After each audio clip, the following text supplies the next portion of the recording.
हश्र में सैयद वो तुमसे भी कहेंगे देखना।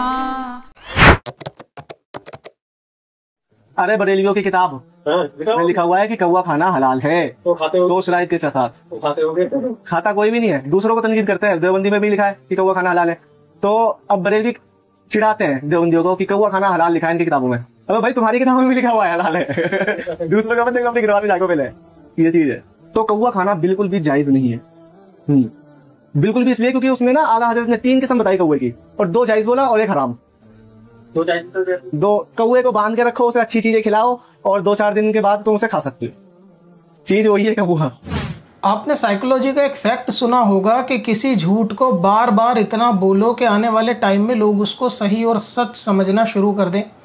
यही खबीस हरकत इंजीनियर प्लम्बर की हुआ करती थी और यही उसके स्टूडेंट भी काम करते हैं। जबकि कुरान ये कहता है वल फितनतु अशद्दु मिनल कत्ल, के फितना फैलाना कत्ल करने से ज़्यादा सख्त होता है।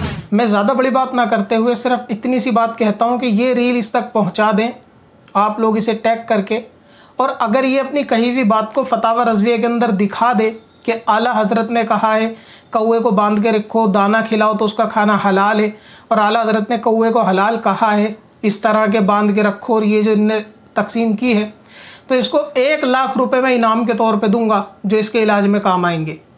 तो अगर ये बात फतावा रज़विया में दिखा दे मेरे साथ लाइव बैठकर, तो मैं इसको 1 लाख रुपए देने के लिए ऐलान के साथ तैयार हूँ, और ये मेरा चैलेंज क़यामत तक के लिए है इसको। यानी बहुत आसान और बहुत अच्छा मौका है। जो बात ये कहता है अगर ये सच्चा है, अपनी ज़बान में झूठा नहीं है, मुनाफिक नहीं है, तो किताब खोल के दिखा दे कि ये आला हज़रत ने लिखा है कौवा बांधो और 2-3 दिन दाना खिलाओ और उसके बाद उस कौवे को खा सकते हैं, तो आप दिखाओ और 1 लाख रुपए मैं आपको इनाम के तौर पे दूंगा। दूसरी बात, आला हज़रत ने जिस कौवे को हलाल लिखा है वो खेती वाला, दाना चुगने वाला कौवा है जो परिंदों से शिकार नहीं करता। और हदीस में जो कौवे खाने को हराम बताया गया उसकी वजह बताई गई है कि वो परिंदे जो पंजों से शिकार करते हों, यानी पंजों से अपने शिकार को पकड़ते हों, उन परिंदों को खाने को मना किया है। यानी एक उसूल बताया गया है कि परिंदा अगर पंजे से शिकार करेगा तो वो नाजायज़ होगा, और कौवे को फासिक इसी बुनियाद पर बताया गया है। लेकिन क्योंकि कौवे की अलग अलग किस्में हैं, जो खेती का कौवा होता है जिसको गुराबे ज़िरा कहते हैं, वो दाना चुगता है, वो पंजों से शिकार नहीं करता, और हर वो परिंदा जो पंजों से शिकार नहीं करेगा उसको खाना जायज़ होगा।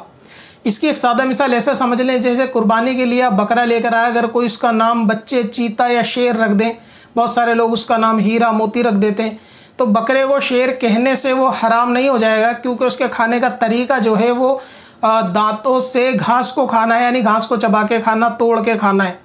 और अगर किसी शेर का नाम आप बकरा भी रख दोगे तो वो शेर इस बुनियाद पर हराम होगा क्योंकि वो चीर फाड़ करके जो है वो जानवर को, अपने शिकार को खाता है।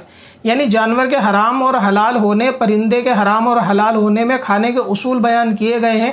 बाज़ परिंदों को फासिक बताया गया है, लेकिन जो परिंदे उस हिसाब से नहीं खाते उनका खाना हलाल होता है, अगरचे आप उसको कौवा कहें। दूसरा शख्स का झूठ ये है कि आला हज़रत ने कौवे को हलाल लिखा है, आला हज़रत ने कौवे को हराम लिखा है।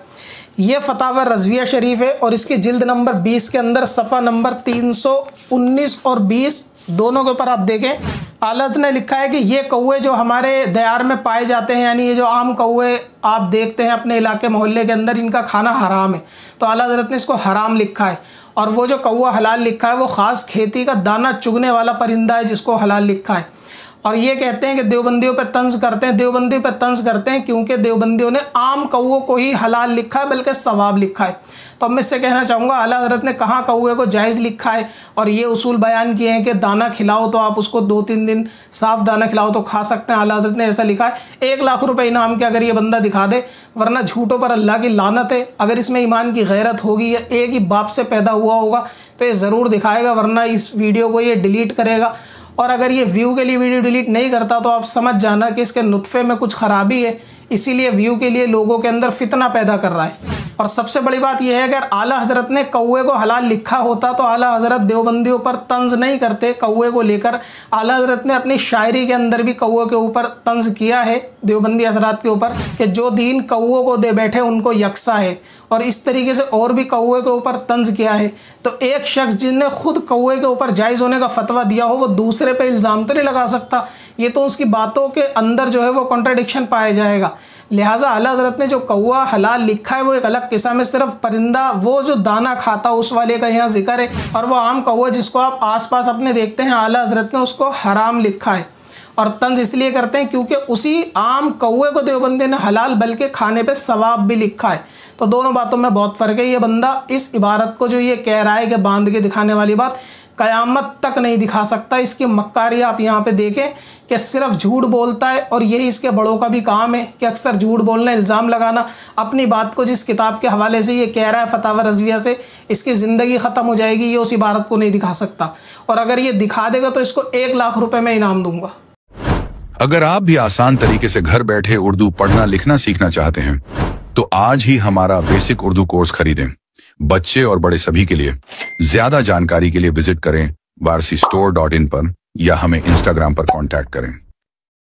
चल तुझे भी बख्शवा दूं, तेरी बारी आ गई।